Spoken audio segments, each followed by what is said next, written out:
really is rewarding for us, but it's also rewarding for those participants to be able to get to do something that they never dreamt of being able to do. Well, if you need proof you're never too old for new adventures, look no further than this story. Fox 11's Marlo Lundak is introducing us to a World War II veteran who is on a mission. And we'll talk about the program that's making it happen and making a difference. How you feeling, Lou? So far, so good. Good. For many of us, flying down a 1,000-foot-long zip line is a big ask, including for Lou Harned. Well, with my eyes shut, I think I can do it. But the 99-year-old World War II veteran is facing his fears in the name of adventure. It all started on his 99th birthday last summer. My daughter said, "Dad, we've got to do something different." So we decided, or she decided, that we would do 100 items that I've never done before, ending up on my birthday, which is in August. A bucket list. And earlier this month, Lou managed to reach the 100th item on that list. We didn't think we'd ever do it, and it so happened that everything sort of fell in, and we finished a week ago. But with more than a month until his birthday, there was no stopping him. So, bucket list item 104, ziplining. This was feeling pretty good. But crossing off the bucket list item wouldn't have been possible without the new Zoo and Adventure Park accessible ziplining program. Participants walk up the 50-foot fire tower and then get hooked onto the line and zip down. Not all participants are able to do that, and so our accessible ziplining offers them an opportunity to do that. We hoist them up via a rope system, pull them up that 50 feet, put them on the cable, and then they zip down just like any other participant would. But Lou's bucket list isn't just about doing fun things. Water skiing in the Mississippi, snow skiing in Alpine Village, and salmon fishing in Lake Michigan. I mean, these are things that I never thought I'd ever do again. And I found out that I can, and this is something that I want to show to other handicap veterans. Hey, there's lots of things you can do out there that are really exciting, and this is one of them. And now, the moment of truth. Lou, how was it? What about that? What were you thinking when you were coming down? Hey, had my eyes open the whole way. In Brown County, A lot better than I thought, but not as scary. Marlo Lundak, Fox 11 News. You are 99 years old, right? That's correct. Tell me what the heck you're doing out here today. What's going on? Well, this all started a year ago when I was 99. My daughter said, "Dad, we've got to do something different." So we decided, or she decided, that we would do 100 items that I've never done before, ending up on my birthday, which is in August. And you have passed that goal of Yes, hitting 100 things. we didn't think we'd ever do it, and it so happened that everything sort of fell in, and we finished a week ago. So this is 104. Correct. What are you feeling today? Are you excited? I mean, we're Well, ziplining. this is going to be different, that's for sure. It's something I've done indoor diving, and that was completely different and exciting too. So this is just another one of them on the list. We'll see how it goes. Yeah, absolutely. So some people, this is something that might be scary for some people to do. And at 99 years old, you're excited. I mean, what do you say to people who might be scared to try something new? Well, that's one of the things that I'm trying to do as a 100-year-old veteran that I will be, that there's so many things that handicapped veterans can do that people don't know about. And that's one of the things that I'm trying to tell people about, the things that I've done, like water skiing in the Mississippi, snow skiing in Alpine Village, and salmon fishing in Lake Michigan. I mean, these are things that I never thought I'd ever do again, and I found out that I can, and this is something that I want to show to other handicap veterans. Hey, there's lots of things you can do out there that are really exciting, and this is one of them. Why is that so important? Why is it so important for you to show fellow veterans that, hey, step outside your comfort zone. This is something that you can do. Well, the big thing is a lot of the veterans that lose a leg or lose an arm or have mental problems and so forth, they think they're done, that there's nothing else left for them to do. And I'm showing them that there are things that can be done. And one of the interesting things was sailboat riding,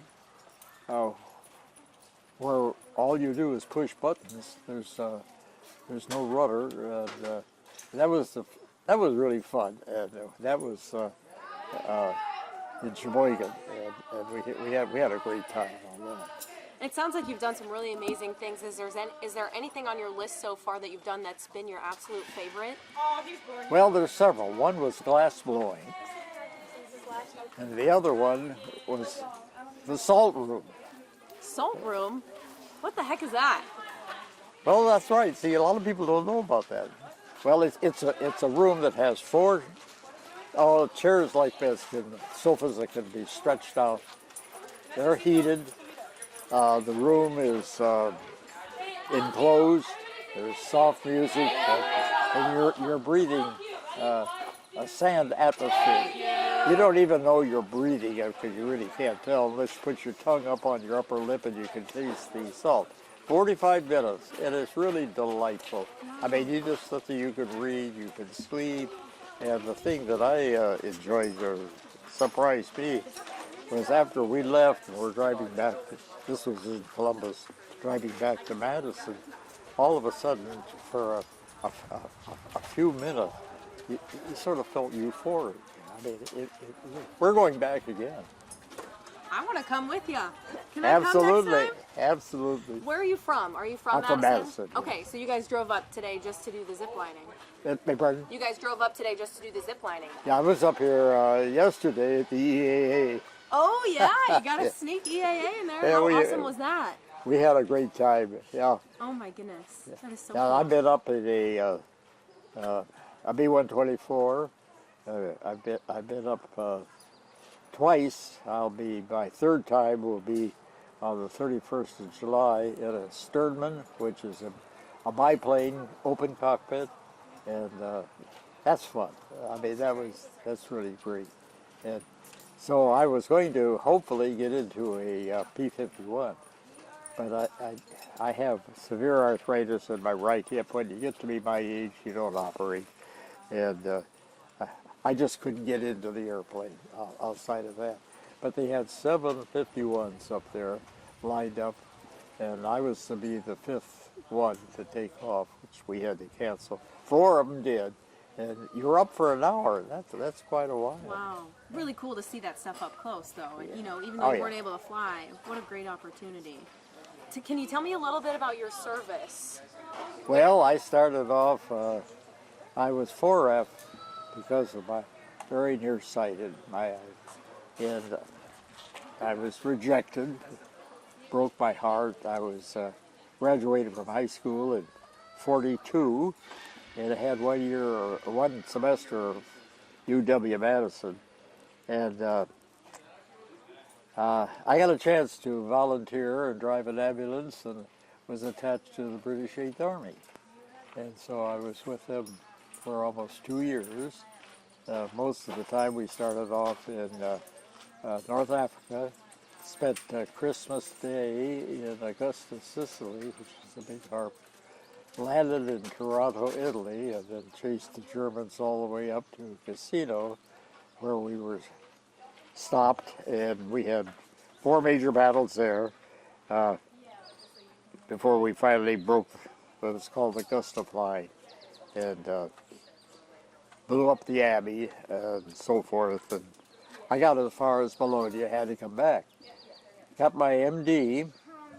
They didn't care if I was blind or not, but they drafted me for the Korean War. So I spent 2 years. Fortunately, I didn't have to go to Korea. And then after that, I joined the National Guard, was in the Guard up to that time. Took a evac hospital. I was the commander of the evac hospital. The Desert Storm. I was the oldest commander in the field, not the oldest soldier.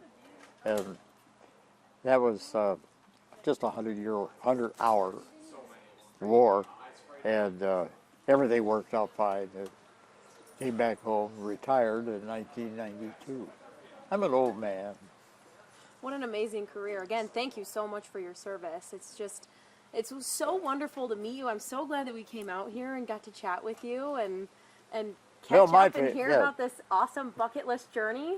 It's fun chatting.